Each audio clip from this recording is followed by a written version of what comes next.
सो ये बहुत सुंदर दक्ष द्वारा यज्ञ संपन्न करना अध्याय चल रहा है और 28 नंबर श्लोक चर्चा करने जा रहे हैं। तो पिछले श्लोकों में हमने देखा है कि बताया गया है कि कैसे सभी स्वजन, सभी भक्तों ने, सभी जो उपस्थित हैं, उन्होंने यज्ञ संपन्न करने के लिए याचना की और अलग अलग विधि विधानों से स्वच्छता हुई। पुरोहितों ने भी कहा और फिर शिव के अनुचरों ने जो ध्वंस कर दिया था उस सभी को, सबको ठीक से सामग्री को रखा गया, यज्ञ संपन्न हुआ और भगवान प्रकट हुए और भगवान की स्तुति हो रही है। और ये सदस्य जो है आज के श्लोक में, जो पहले कह रहे हैं पुरोहित ऋत्विज उवाच, जो 27 नंबर, तो पुरोहित जो जो वहां पे यज्ञ कर रहे थे लोग, वो स्तुति कर रहे हैं और वहां भगवान विष्णु आए हैं और उनको संबोधन कर रहे हैं। तो पुरोहितों ने भगवान को संबोधित करते हुए कहा, हे भगवान, आप भौतिक कलमश से परे हैं। शिव के अनुचरों द्वारा दिए गए शाप के कारण हम सकाम कर्म में लिप्त हैं। तो इस संसार के अंदर जो काल रूपी सर्प है, काल रूपी सर्प मतलब क्या? मृत्यु। जो भगवान, वो सर्प काल रूपी मृत्यु जो है वो किसके लिए है? आचार्य अपनी टीकाओं में लिखते हैं कि जो भगवान श्री कृष्ण को सर्वस्व नहीं मानते, जो भगवान श्री कृष्ण को नहीं मानते, जो भगवान नहीं मानते और भगवान को ही नहीं मानते, कोई भी हो, देवी देवताओं में, वो अंततः वो भगवान को मृत्यु के रूप में स्वीकार करते। क्योंकि जिन जीवों ने भगवान की भक्ति नहीं की है, उनको अंत समय में भगवान का दर्शन होता है, लेकिन उनको दर्शन कैसा होता है? काल रूपी में।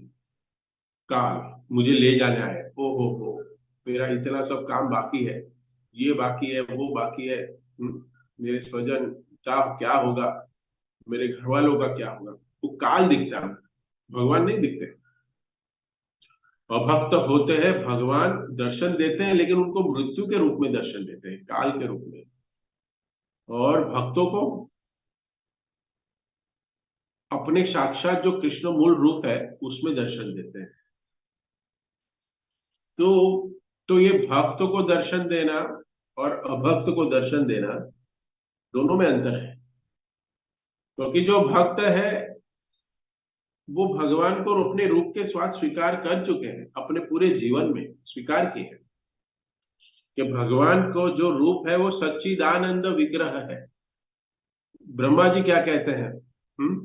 ईश्वर परम कृष्ण सच्चिदानंद विग्रह अनादिरादिर गोविंदम सर्व कारण कारण, कि भगवान का जो रूप है वो सच्चिद आनंद से बना हुआ और गोपियों, गायों को और पूरे ब्रजवासियों को आनंद प्रदान करने,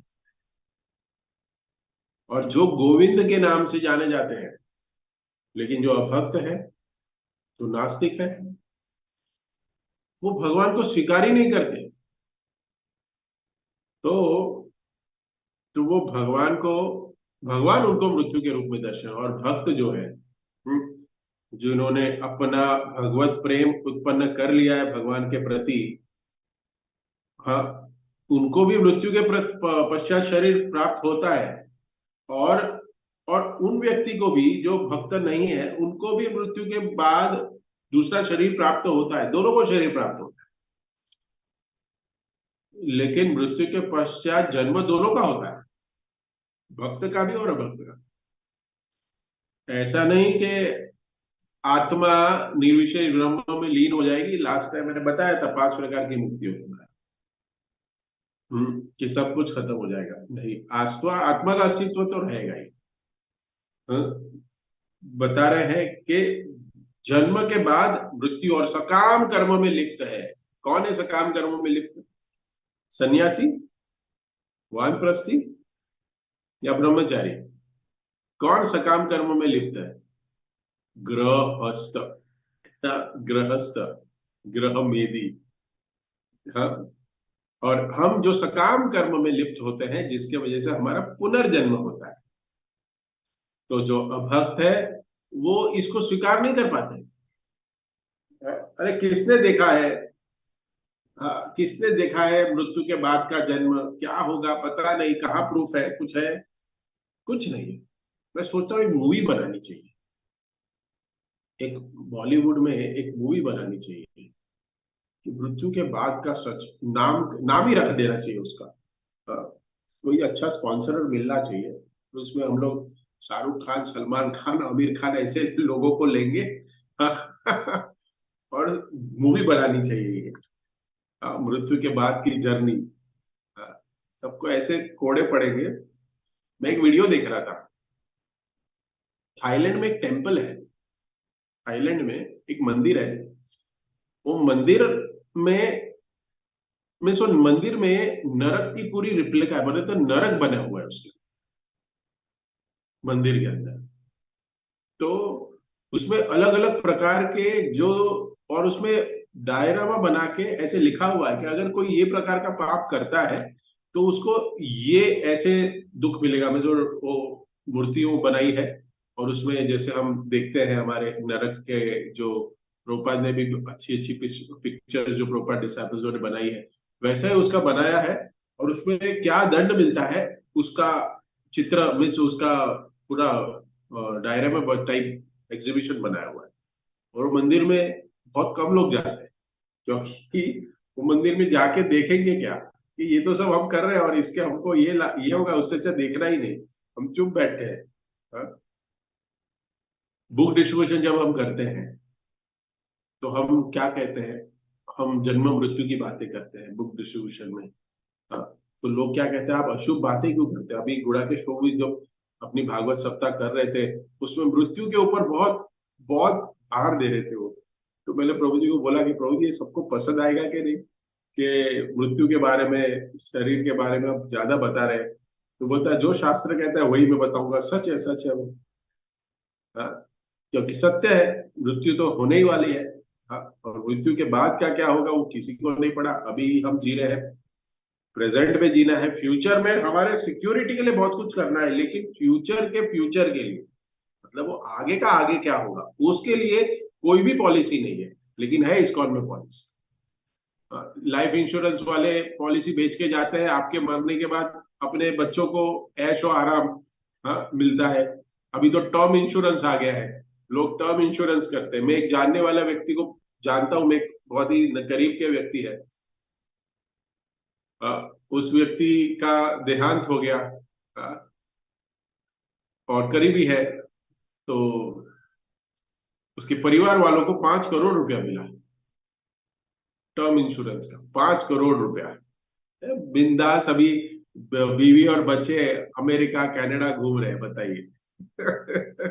कहाँ गए गए थे? अमेरिका गए थे। कहाँ गए थे? कनाडा। बेचारा, बेचारा पिताजी पूरी जिंदगी भर इन लोग का सकाम कर्म करने में इन लोग का बोझ ढो रहा था, और वो चला गया बेचारा, और ये देखो ये मजा कर रहे हो। ये संसार है, संसार का नियम है। और सबको क्या लगता है, ऐसे व्यक्ति को हम समाज में सक्सेसफुल व्यक्ति कहते हैं कि देखो अपने माँ पिता, अपने बच्चों के लिए और बीवी के लिए क्या क्या छोड़ के गया।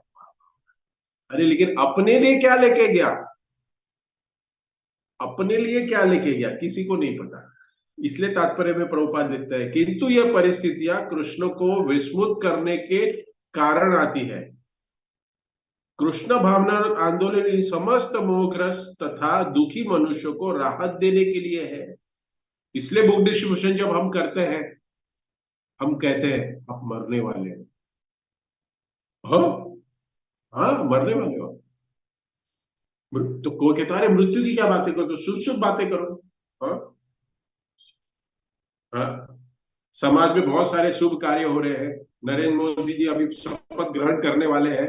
हाँ, मार्केट 2000 पॉइंट गिर गया, 5000 पॉइंट चढ़ गया, क्या क्या चल रहा है, ऐसी शुभ शुभ बातें करिए। आज संसार में देखे 2 दिन से, अगर कोई भी 2 व्यक्ति मिल रहा है तो क्या बातें कर रहे हैं। हाँ, यही बातें कर रहा है, इलेक्शन पोल, हाँ, राजनीति से रिलेटेड, हाँ, सब कुछ वही कर रहा है। लेकिन किसी को कहे कि भगवत गीता पढ़ो, ये आपके जन्म मृत्यु के परे लेके जाने वाली वस्तुएं बता रही है, ये पढ़ने के लिए टाइम नहीं। लेकिन उसी व्यक्ति को कहे 1 घंटा हम चर्चा करेंगे पॉलिटिक्स के ऊपर, तो बोलता हाँ हाँ बहुत अच्छा है, चलो एसी चालू करो, बात करते हैं। हाँ? तो किसी को भी मृत्यु के बारे में चर्चा करने का अच्छा नहीं लगता है।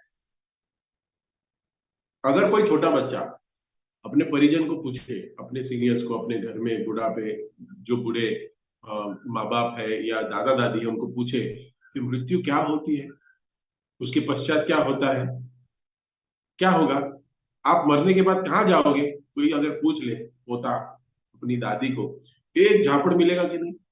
ऐसी बातें करते हो तुम, किसने सिखाया? पढ़ाई लिखाई करो तुम, हाँ, गधे बनो पढ़ाई लिखाई करके। हाँ?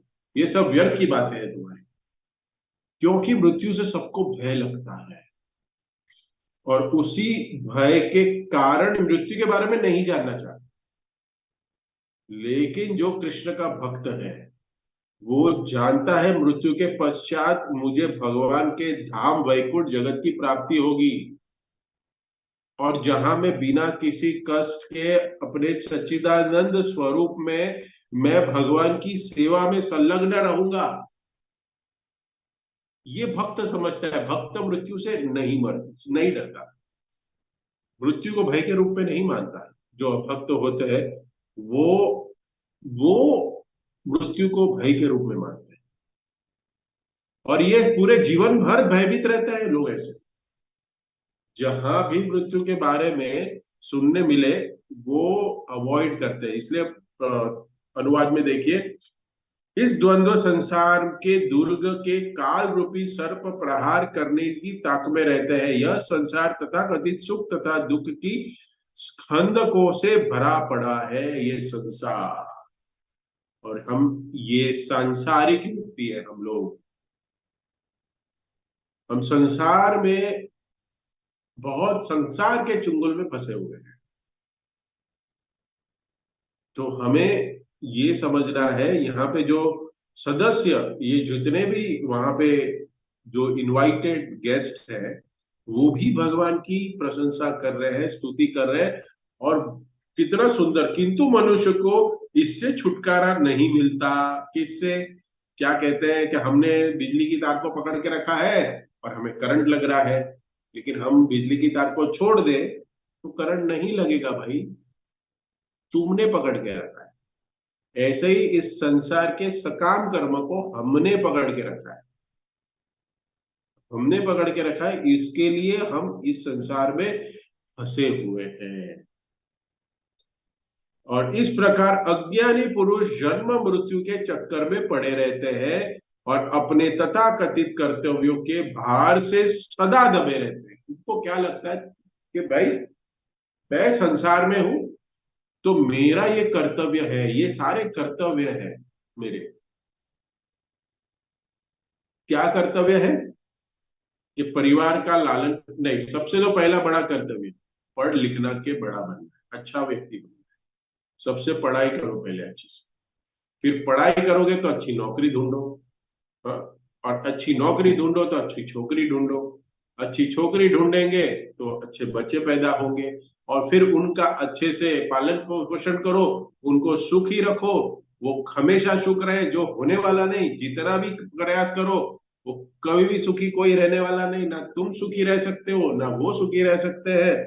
और उसके बाद, हाँ, दुख दोषानुदर्शनम, ये सबसे मुख्य समस्या है कि इसी को हमें बताया गया है कि ये तुम्हारे कर्तव्य है, इट्स योर रिस्पॉन्सिबिलिटी, या इट इज अवर रिस्पॉन्सिबिलिटी। ये रिस्पॉन्सिबिलिटी को एक रिस्पॉन्सिबिलिटी की तरह से हम निभाए। इसके लिए यहाँ पे तात्पर्य में कहते हैं कि मानव समाज के लिए सबसे बड़ा राहत कार्य है, और उनके कर्तव्य सर्वोत्तुक शुभचिंतक है, कार्यकर्ता। कृष्ण भावनामृत के कार्यकर्ता कौन है? कार्यकर्ता हम सभी, आप सभी लोग कार्यकर्ता है। हाँ, हिज ऑनरेस गोपाल कृष्ण महाराज, गुरु महाराज ने अपने आदेशों में क्या लिखा शिष्यों के लिए? Think himself as a member of ISKCON. Think himself, आप अपने आप को समझो कि आप इस्कॉन के कार्यकर्ता, मेंबर ऑफ इस्कॉन, आप मेंबर हो। और उसमें तो प्रभुपाद तात्पर्य में रखते हैं कि वो मेंबर क्या करते हैं? सर्वोत्कृष्ट शुभचिंतक है। वो किसके शुभचिंतक है? सभी जीवों के शुभचिंतक है। प्रभुपाद जी शुभचिंतक थे सभी, वही सभी जीवों के, क्योंकि वो 70 साल की उम्र में कहाँ गए? अमेरिका गए। और क्या कहा? सबको प्रचार किया, कृष्ण भावनामृत आंदोलन का प्रचार किया, सबको भगवान श्री कृष्ण से प्रेम कैसे करना चाहिए वो सिखाया, और सबको जन्म मृत्यु जरा व्याधि के चक्कर से बचाने के लिए सबको उबारा, सबको, सभी जीव को। ये कितना प्रयास किया देखो, उन्होंने, प्रभुपाद ने हमारे लिए कितना बड़ा प्रयास किया। और हम जैसे गृहस्थ जीवन में जो फंसे हुए हैं, जो ग्रह संसार में सब फंसे, उनको लगता है कि मैं अपनी बुद्धिमत्ता के द्वारा, मैं अपने ज्ञान से ये सारी समस्याओं का हल कर दूंगा। और जब वो नहीं कर पाता है तब वो गुरु की शरण ग्रहण कर पाता है, और गुरु उसको मार्ग देते हैं। इस्कॉन के कार्यकर्ता मार्ग बताते हैं। पहले तो वो जन्म मृत्यु के बाहर जाने का विज्ञान सीखते हैं, हमें सिखाया गया कैसे जन्म मृत्यु जरा व्याधि से बाहर निकले। फिर वो जन्म सार्थक करी कर पर उपकार, फिर पहले अपना जन्म सार्थक करता है, फिर दूसरों के ऊपर उपकार करने की चेष्टा करता है। गुरु के पास जाना चाहिए। तद विधि प्रणिपाते न परिप्रश्न सेवया। तो बहुत बहुत कम जो व्यक्ति है ये इस विज्ञान को समझ पाते हैं। अलग अलग मोटिव और अलग अलग इच्छाओं को लेकर हम सदैव भगवान के मंदिर में जाए हैं। अलग अलग कामनाओं को पूरा करने के लिए हमने भगवान के पास गए हैं, और उनके पास अपनी इच्छाओं को प्रकट करते हैं। हमें ये चाहिए, हमको वो चाहिए। लेकिन भगवान भगवत गीता में अर्जुन को कहते हैं तद विधि प्रणिपाते न परिप्रश्न सेवया।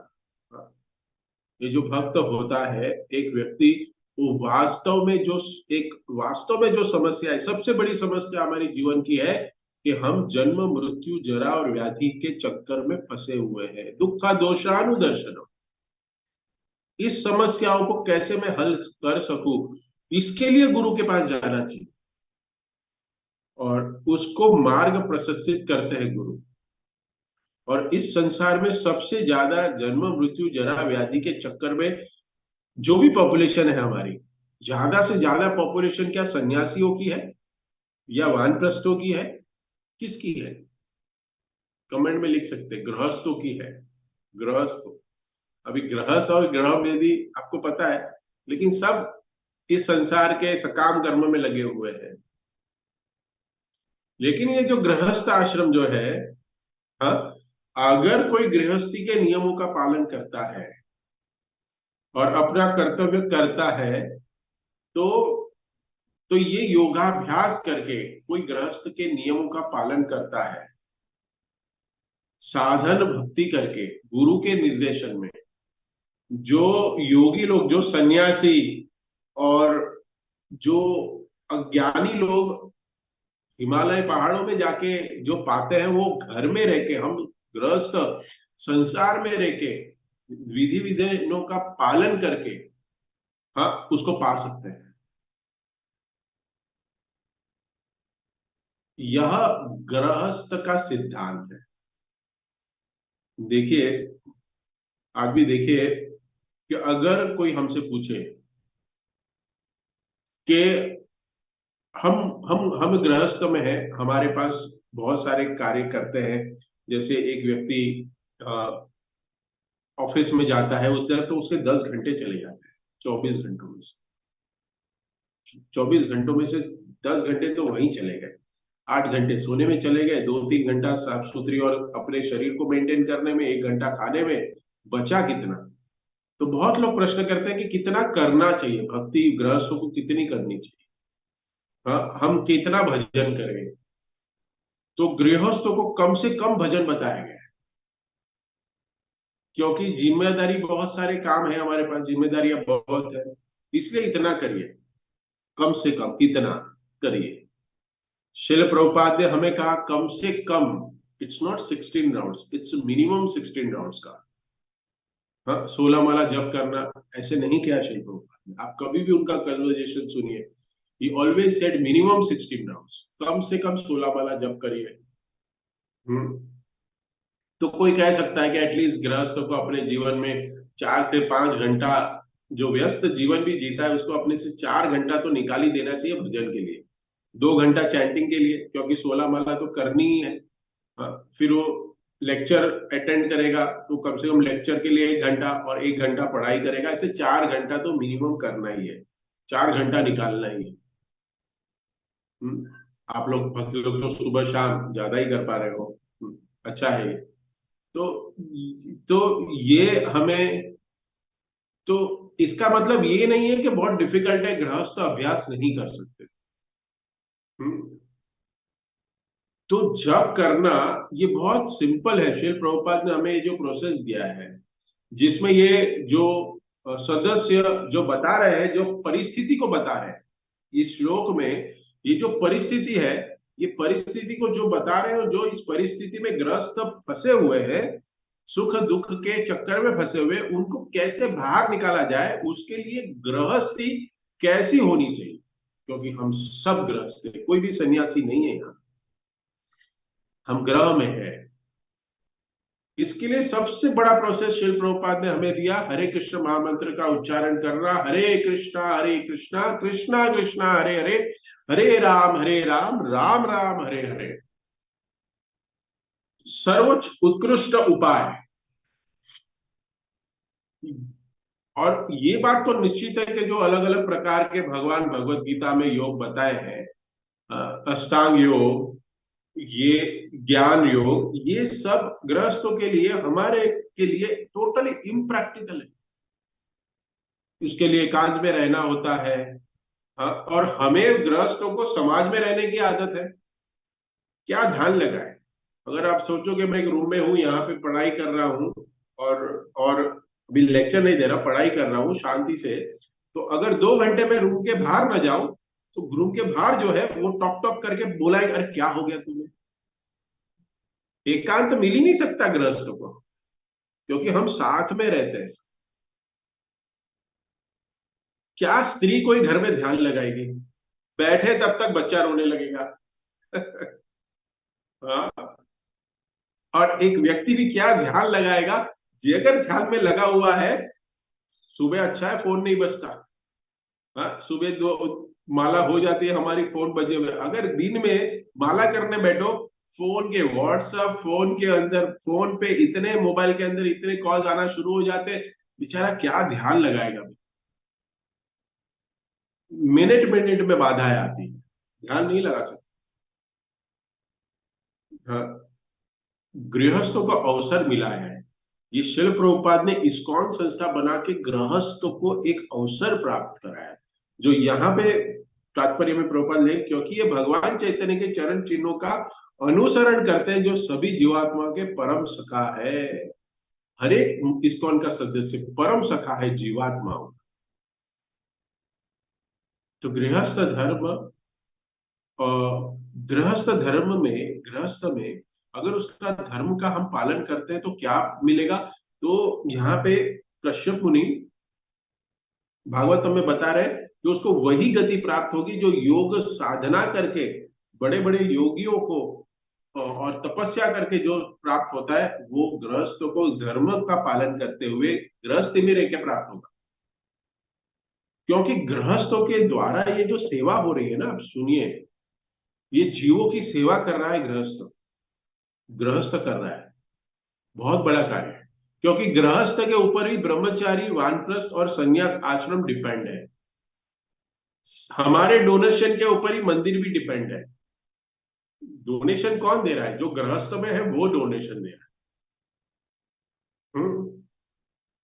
और दूसरी बात, राधा गोविंद महाराज अपने एक लेक्चर में बता रहे थे कि जो सन्यासी भी है, जो सन्यासी भी, वो जन्मा कहां से है, एक गृहस्थ से जन्मा हुआ है। वो गृहस्थ से ही वो सन्यासी जन्मे हुए हैं, भगवान भी जन्मे हुए हैं, चैतन्य महाप्रभु भी जन्मे हुए हैं, शिल प्रभुपाद भी आए हैं, और हिज होनेस गोपाल कृष्ण महाराज गृहस्थ से जीवन से आए हैं। और गृहस्थ जीवन में जो सदस्य है वो गृहस्थ नियम जीवन के नियमों का पालन करे, तो ऐसे ऐसे गृहस्थ को ऐसे जो अपनी जो उस ऐसे जो संबंध बना के अपने नियमों का पालन कर रहे हैं, उनका निश्चय 100% शिल प्रभुपाद कह रहे हैं कि वो भगवत धाम जाएंगे, जन्म मृत्यु जरा व्याधि के चक्कर से छूट जाएंगे। गृहस्थ में रह के नियमों का पालन करना पड़ेगा गृहस्थ। गृहस्थ जीवन में पुत्र या पुत्री उत्पन्न करना बहुत बड़ा योग माना गया है। पीछे लग जाते हैं हम। एक मैरिड कपल है, कुछ सालों तक अगर उसको बच्चे नहीं है तो घर वाले संबंधी सब पीछे लग जाते हैं उनके। हाँ, लेकिन कहते हैं शास्त्रों में कि भले वो भजन ना करे, लेकिन अगर पुत्र या पुत्री हाँ, हो जाए और वो लालन पालन करके उसको बड़ा किया रहे और उसको भक्त बना दे, जैसे ध्रुव महाराज की कथा आगे आएंगी यही अध्याय में। ध्रुव महाराज भगवान की भक्ति की है, और उनकी माँ उनके साथ वैकुंठ गई। गई क्या नहीं? सुना है कथा। गुरु ध्रुव महाराज वैकुंठ जाते समय चिंता कर रहे थे कि मेरी माँ इसी प्राकृतिक जगत में रह जाएगी, अरे मैं जा रहा हूं, लेकिन मेरे परिजन, मेरी माँ का क्या होगा। तो भगवान के पार्षदों ने विमान से दिखाया, ध्रुव महाराज के विमान से, देखो देखो आपकी माँ उस विमान में जा रही है, आपके आपके आगे आगे वाला विमान है, अच्छा वाला है। तब जाके वो ध्रुव महाराज को संतोष हुआ कि नहीं नहीं, मेरी माता है जा। ये इस्कॉन के भक्त है। इस्कॉन के भक्त अपना उद्धार के साथ साथ दूसरों का भी उद्धार करना चाहते हैं, इसके लिए प्रचार कार्य में लगे, दूसरी कोई संस्था नहीं लगी, क्योंकि वो चाहता है, ये सबसे बड़ी जीव दया है। इसके लिए बुक डिस्ट्रीब्यूशन जो है उसके डिपार्टमेंट को जीव दया नाम दिया गया प्रभुपाद ने। जीव की दया, जीव के ऊपर दया करना। दया ये नहीं है कि उसको 2 कपड़े दिला देना, उसको पार्ले जी बिस्किट दे देना, सिग्नल पे एक फ्रूट दे देना, कुछ नहीं। हाँ, दे सकते हैं प्रसाद के रूप में, प्रसाद के रूप में। ये दया नहीं है बारिश में छाता बांटेंगे, अभी छतरी बांटेंगे अभी बारिश में, ऐसे है बहुत सारे ऐसे। अच्छा है वो कि अपनी जो अपने पास जो धन है उसका सदुपयोग कर रहे हैं, उसका लाभ मिलेगा, सुकृति मिलेगी, नो डाउट। स्वर्ग की प्राप्ति हो सकती है कुछ समय तक, लेकिन ये जीव दया नहीं है। ये जीव दया नहीं है। जीव दया इस्कॉन के सदस्य कर रहे हैं, जो यहाँ प्रभुपाद तात्पर्य में लिख रहे हैं। बहुत छोटा सा तात्पर्य है, आपने देखा बहुत छोटा है, बट पूरा पूरा निचोड़ है उसके अंदर। तो ध्रुव जैसे भक्त को जन्म गृहस्थ को देना चाहिए। और ऐसे जन्म दिया, जैसे मैं ज्वाइन करने के पहले आप सब लोग परीक्षित से बातें कर रहे थे, तो परीक्षित को आशीर्वाद देना चाहिए। और परीक्षित के माता पिता दादा दादी से भी निवेदन है कि उसको आप अपने गोलोक धाम जाने का वीजा बनाइए, कि उसको ऐसा भक्त बनाइए, ऐसा भक्त बनाइए कि आपकी टिकट कंफर्म हो जाए। ये गृहस्थ का, ये ये इस्कॉन के गृहस्थ का कर्तव्य है। उत्तानपाद महाराज भी गए। हाँ, ये भागवत में है कि उनके पिता भी गए। सो तो ये उत्तानपाद महाराज ने बहुत पश्चाताप किया कि मैंने क्या कर दिया, मैंने गलती कर दी, ये हुआ। लेकिन आप सोचिए कि ये भगवान की करनी थी कि अगर उनके पिता ने उनको अपनी गोदी से निकाल नहीं दिया होता, आप समझे, तो ध्रुव ध्रुव नहीं बनता। इसके लिए गृहस्थों को भगवान मार देते हैं, मार पड़ती है। वो मार पड़ती उससे गृहस्थ संभलते और अपनी स्थिति को समझते हैं, अरे अरे ये तो बहुत संसार में दुख ही दुख है। इसीलिए बार बार कहा गया है कि भक्तों के जीवन में भगवान दुख लाते हैं वो प्रेम के कारण।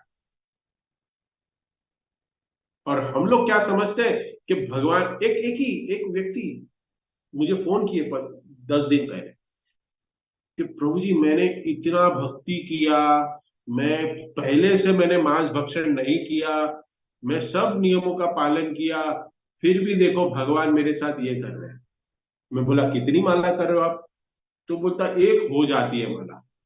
बोला वाह वाह, बहुत बड़ी मेहरबानी कर रहे हो भगवान पे, एक माले पे तुमको सुखी बनाने का कॉन्ट्रैक्ट दे दे भगवान, तुम्हें तुम्हें सुखी बनाने का जिम्मा ले रहे आपको। और क्या दुख क्या है, जीवन में दुख क्या है? तो बहुत 1 घंटा चर्चा चल रही थी, लेकिन लोगों को यही समझ में आ रहा है, लोग यही समझते हैं कि गृहस्थ जीवन में हमें सुखी मिल, जो सुखी है उसके ऊपर भगवान की कृपा। अरे उसके ऊपर कृपा नहीं है, आपके ऊपर माया की कृपा है। क्योंकि आप सुखी रहोगे तो भगवान के पास नहीं जाओगे और इस मृत्यु जन्म मृत्यु चक्कर में फंसे रहोगे, संसार में फंसे रहोगे। इसलिए भगवान दुख देते हैं। इसलिए भगवान ने अरेंजमेंट की कि ध्रुव को भगवत धाम लेके जाना था, इसके लिए भगवान ने उनकी स्टेप मदर के मुख से ऐसे वाक्य बुलवा है। इसलिए हमारे जीवन में भी ऐसे होता है, ये तत्व ज्ञान है, तत्व है। ध्रुव को राज्य मिल गया। हाँ? क्या नहीं मिला? तपस्या के पूरा एक ध्रुव लोक दे दिया। हम तो यहाँ 2 BHK 3 BHK की सोचते हैं। भगवान की अगर भक्ति करेंगे तो पूरा गोलोक वृंदावन, पूरा कहीं भी घूमो, कोई भी सेवा करो, पूरा अपना, विदाउट डॉक्यूमेंटेशन, विदाउट लोन। कोई लोन के बिना फ्लैट आपका, फ्लैट नहीं, पूरा पूरा ग्रह आपका। हाँ? यहाँ पे घर लिया, वास्तु शांति करते हैं, पूजा करते हैं, पार्टी करते हैं, बाद में पता चलता है 1 करोड़ का लोन है घर पे। मूर्ख है सब, मूर्ख, मूर्खों का बाजार है ये। और उस करोड़ लोन की चुकाने के लिए दिन रात एक कर देता है, दिन रात एक कर देता है। ये गृहस्थ है और यही गृहस्थी लाइफ सिखाई है हमें, बताइए। लेकिन शास्त्र गृहस्थों के बारे में कुछ अलग ही कहते हैं। कश्यप जी ये जो बता रहे हैं इस भागवतम में, कि योगाभ्यास नहीं कर पाएंगे गृहस्थ, लेकिन यदि अगर गृहस्थी धर्मों का पालन करता है आसक्ति पूर्वक भी, तो भी हमें वो संन्यास धर्म का पालन करने का फल प्राप्त हो जाता है। गृहस्थ आश्रम, कुछ उक्तियां हैं, 3 श्लोक है, उसको थोड़ा चर्चा करके हम इसको एंड करेंगे, इस सेशन को। कैसा गृहस्थ आश्रम होना चाहिए, फिर आप अपने आप को तोल लेना कि हम कहाँ हैं, जो भागवत कहता है। क्योंकि गृहस्थ आश्रम में ठीक से रहेंगे तो भक्ति ठीक हो पाएगी, और भक्ति ठीक हो पाएगी तो भगवत धाम जा पाएंगे। तो ये सब कुछ कनेक्टेड है, और हम सब गृहस्थ हैं। न्यायार्जित धनस्तत्व ज्ञान निष्ठ तिथि प्रिय शास्त्र सत्यवादी च गृहस्थो अपि मुच्यते। कहते हैं न्याय से अर्जित धनस्य, न्याय अर्जित धनस्य, न्याय से अर्जित धन होना चाहिए। किसी को ठग के या किसी का छीन के उस गृहस्थ के पास धन नहीं होना चाहिए। न्याय से कमाया हुआ नेक कमाई से धन होना चाहिए गृहस्थ के पास। न्यायार्जित धन हो, उसके साथ तत्व ज्ञान हो गृहस्थ के पास, भगवान की भक्ति में निष्ठा, और भगवान भगवान श्री कृष्ण ही भगवान है, वो तत्व से अगर वो जानता हो, और अतिथि प्रिय, अतिथियों का स्वागत करने वाला हो। आज हम कहे अतिथि नहीं, एटलीस्ट फोन करके कोई आ रहा है तो उसका भी स्वागत करें। अभी तो बिन बुलाए आ गए तो उसका स्वागत आज के जमाने में तो हो ही नहीं सकता। सडनली सरप्राइज, अरे ही डोंट नो, एटलीस्ट आपको फोन करके आना चाहिए था, आप ऐसे आ गए, आप कैसे मेहमान हो, यू वुड हैव कॉल्ड अस। तो अतिथि प्रिय, एटलीस्ट अगर फोन करके भी आ रहा है तो उसको वेलकम करें, हाँ आइए आइए आइए माता जी प्रभु जी आइए, आप घर में आएंगे, अच्छे से उसको खिलाए पिलाइए, उसका स्वागत करें, अतिथि प्रिय। और सत्यवादी हो, सत्यवादी च गृहस्थ अपि मुच्यते। ये अपि शब्द जो यहाँ पे दिया है ना, अपि मुच्यते, कि ये भी, लेकिन अपि मतलब ये बता रहा है, ये सूचना दे रहा है कि गृहस्थ को बहुत मुश्किल है मुक्ति पाना इस संसार से, और जन्म मृत्यु के चक्कर से मुक्त होना गृहस्थ को बड़ा मुश्किल है, ऐसा बता रहे हैं। हाँ? लेकिन ऐसा हो तो वो भी मुक्त हो सकता है, कश्यप मुनि कह रहे हैं। एक दूसरा तथाकथित, ये जो हमारे शास्त्र को मोड़ के बताने वाले लोग बहुत हैं।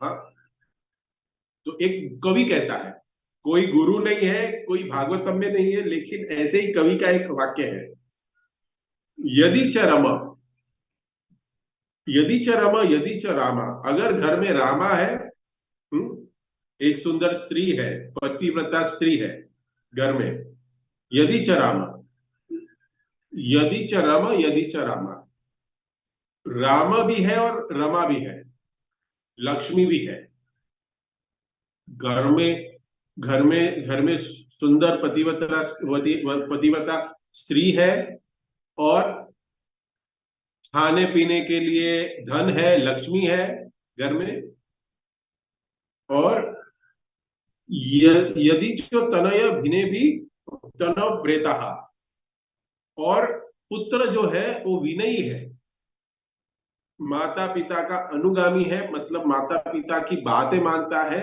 ओबीडियंट सन है, तनये तनये प्रशत्य हो, और अपने पुत्र को भी पुत्र हो जाए, तो स्वर्ग का सुख इसके सामने क्या है, स्वर्ग का सुख भी इसके सामने क्या है, कि अगर घर में रमा हो, सुंदर स्त्री हो, धन हो, पुत्र अपना अनुगामी हो, मतलब पुत्र ओबीडियंट अच्छा हो, और उसका भी पुत्र अगर हमने देख लिया, इससे सुख कौन सा बड़ा सुख है। ये शास्त्रों का अध्ययन नहीं है, ये तथाकथित कवि जो ऐसे ही अच्छी पंक्तियां लिख देते हैं, जो आजकल के संसारिक व्यक्ति को सुनने में आनंद आता है, और जो यही समझते हैं कि यही जीवन का हमारा सबसे बड़ा उद्देश्य है, कि हमारे पास पैसा है, अच्छे स्त्री है, और पैसा स्त्री, बच्चे हैं हमारे, और बच्चे के बच्चे भी देख लिया, अभी मुझे और क्या देखना है, अभी मैं मर सकता हूँ, मर सकती हूँ, बस यही जीवन का उद्देश्य समझ के चल रहे हैं। ऐसा कवि ने कहा, एक साहित्यकार ने लिखा है गृहस्थों का, और कश्यप मुनि तो कुछ अलग ही बता रहे हैं।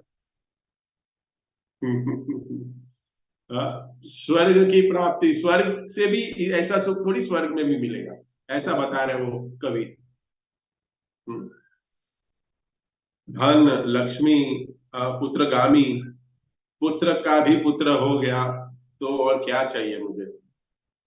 तो ये देवराज इंद्र के नगर में भी इससे बड़ा कोई सुख है, बता रहे हैं वो कवि अपने काव्यों में लिख रहे हैं, नहीं है। ये साहित्यिक भाषा है, ये साहित्यिक कवि ने कहा है, कोई शास्त्रों का आधार नहीं है इसके। लेकिन और एक शास्त्र का एक है जिसको हमें कश्यप मुनि बता रहे हैं भागवतम में, सानुन्दम शुचि सदनम कथा तु सानुन्दम शुचा सुदेय कांतानु दूरभाषिणी, सन्मित्र साधुं स्वजनम स्वजो स्थितिरपि, स्वाज्ञापर सवकर अतिथि हरि परम प्रतिदिनम, वृष्टिम्नोपनौ गृह साधु संगे उपस्थ ही सतव, धन्यो गृहस्थ आश्रमम। ये श्लोक है एक,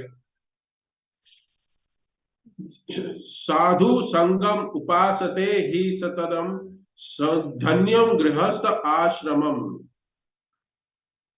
धन्य गृहस्थ आश्रम। क्यों धन्य है? क्योंकि ऊपर के जो सारे हैं वो सारे सारे उसके गुण है। अगर वो गुण गृहस्थ आश्रम है तो वो गृहस्थ धन्य है। सनोदम, घर में सारे सुख प्रकार की सामग्री से युक्त है। हाँ, सुचास्त सुभिह, जितने भी पुत्र हैं, पुत्रियां हैं, जो भी है, वो सुंदर बुद्धि वाले हैं। और माता पिता के अनुगामी है। हाँ, कांतानुदुर्भाषिणी, अगर वो अपनी पत्नी जो है वो कठोर बोलने वाली ना हो, दूरभाषिणी, अच्छा प्रेम से वाक्य कहे और अच्छे से रहे, और कांतानुदुर्भाषिणी, दुर्वचन बोलने वाली ना हो। हम्म सन्मित्रम, सन्मित्रम मतलब मित्र अच्छे अच्छे हो। सुधनम, धन भी हो, अच्छा हो धन। स्वजोसती रपि, अपनी ही पत्नी से उसको प्रीति हो। आज्ञा परा सेवका, और उसके जो घर के नौकर चाकर है वो सारे उसके आज्ञाकारी हो, बात मानने वाले हो। अति ही प्रिय, हरि प्रियजनों, अति जो है वो अति तीखा, जो हमेशा सत्कार करते हैं। हरि पूजनम प्रतिदिनम, हरि का जो कथा, हरि की पूजा वो प्रतिदिन होती है। जिस गृहस्थ में, जिस घर में भगवान की प्रतिदिन पूजा होती है, और मृग मिष्टान पुण्यम गृह, और घर में खाने पीने के लिए जो अच्छी सामग्रियां है, सुलभ भोजन है, साधु संग के, और वो गृहस्थ यदि साधु का संग कर रहा है, ऐसा गृहस्थ आश्रम धन्य है। ऐसा धन्यो गृहस्थ आश्रमम, ये गृहस्थों को चाहिए कि ये सब करें। ये सब अगर अच्छे से कर रहे हैं, जैसे इसमें सबसे इंपॉर्टेंट दो दो चीजें बताए, हरि पूजनम प्रतिदिनम, हरि का पूजना प्रतिदिन, और साधु संग उपासते, साधु संग हर रोज करना चाहिए। आप लोग तो हर रोज 2 बार कर रहे हो, सुबह और शाम। हम्म? और हमारे पास सब कुछ है। सन मित्रम, अच्छे मित्र होने चाहिए जो जो भक्त है। तो ये सारे गुण हैं जो गृहस्थों के, अगर ये सब गृहस्थों के गुण अगर हम अपने जीवन में बना पा रहे हैं, उतार पा रहे हैं, कर पा रहे हैं, तो तात्पर्य में जैसे प्रभुपाद कह रहे हैं, कृष्ण भावना आंदोलन इन समस्त मोहग्रस्त तथा दुखी मनुष्यों को राहत देने के लिए है। ऐसा ज्ञान दे रहा है, कौन दे रहा है ये सब ज्ञान? कृष्ण भावनामृत आंदोलन ये ज्ञान बांट रहा है। इसके लिए प्रभुपाद यहाँ तात्पर्य में लिख रहे हैं, अतः यह समस्त मानव समाज के लिए सबसे बड़ा राहत कार्य है। व्हाट इज दैट राहत कार्य? प्रीचिंग, प्रचार करना, भागवत संदेश को घर घर पहुंचाना, भगवत गीता को घर घर पहुंचाना। और ये कार्य हमें करना है, क्यों? क्योंकि भगवान की कृपा, पहले हम इसको करें और फिर हम दूसरों को बांटें। कि बहुत सुंदर यहाँ पे सदस्य बोल रहे हैं कि हम फंसे हुए हैं। हाँ, फंसे हुए हैं, लेकिन मार्ग भी तो मिल पता है, मार्ग भी तो पता है, तो उस मार्ग का हम अपनाएंगे। हम कहते हैं अरे प्रभु जी क्या कहे, ये ग्रस्त जीवन में हम फंसे हुए हैं। हाँ फंसे हुए, मैं भी फंसा हुआ, सब फंसे हुए, लेकिन मार्ग को अपनाइए। We should not repent every time, अरे क्या करे प्रभु जी। एक व्यक्ति ने मुझे बोला कि 20 साल पहले अगर आप आते तो शायद मैं शादी नहीं करता। आप 20 साल पहले क्यों ना मिले मुझे? मैं बोला अभी तो मिला, तो अभी तो सुधरिए। जो हो गया उसके बारे में क्यों सोच रहे हैं? अभी मिला उसके बारे में आप भगवान को धन्यवाद दीजिए कि अभी तो मिला, नहीं तो मिलता ही नहीं। अगर कृष्ण भगवान इस्कॉन का कोई भक्त आपको मिलता ही नहीं, तो आप क्या होता? नया जन्म वापस बना लेते। तो अभी आपके पास जो समय है, इसलिए हमारे गुजराती में एक कहावत है, जाग्या त्याती सवाल, कि जब से अगर हमें पता चला, जब ही हमें पता चला, तब से तो हम भक्ति में, मार्ग में एकदम अग्रणी हो जाए और सीरियस हो जाए। यही दो शब्द कह के मैं इस कथा का विराम देता हूँ। किसी कोई का कमेंट, टिप्पणी, प्रश्न है तो पूछ सकते हैं। If there is correction please.